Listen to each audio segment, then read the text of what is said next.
In the year 1905, deep in what is now Tanzania, whispers of resistance began to spread. A foreign empire had come with guns, taxes and forced labor. But the people had something the Germans could never understand. A sacred belief in water that could turn bullets into harmless rain.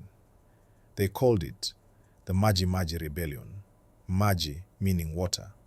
At its heart stood a spirit medium named Kinjekitile Ngwale, who claimed their ancestors had given him sacred water that would shield the people from German bullets.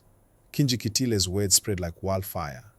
From village to village, men and women gathered, dipping cloth in the sacred water, tying it around their bodies, believing they were invincible. But across the horizon, the Germans were preparing. Their rifles, their machine guns, and their brutal policies had already crushed countless lives. To them, this water was nothing but superstition. The first clashes came quickly. African fighters charged with spears, arrows, and faith in sacred water. For a moment, it felt like freedom was within reach. But when German bullets ripped through the air, the truth struck hard. The sacred water could not stop metal. The ground was soon soaked not with rain but with blood. Still, the rebellion spread. More than 20 different ethnic groups united, something rare in East Africa's history, all determined to push back against foreign rule. The Germans responded with scorched earth tactics. Villages were burned, crops destroyed, wells poisoned. The empire knew that hunger could kill where bullets failed. By 1907, the rebellion had collapsed.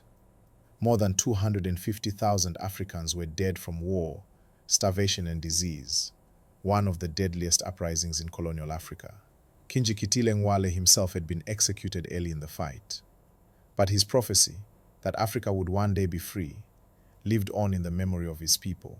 The Germans thought they had silenced resistance, but in truth, they had planted seeds of nationalism that would grow decades later into Tanzania's fight for independence.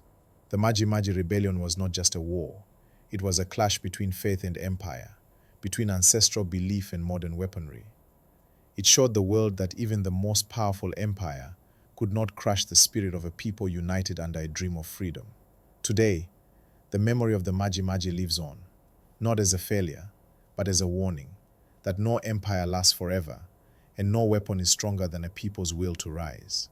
This is the story of the Maji Maji Rebellion, when sacred water became the symbol of hope and Tanzania's ancestors stood against empire.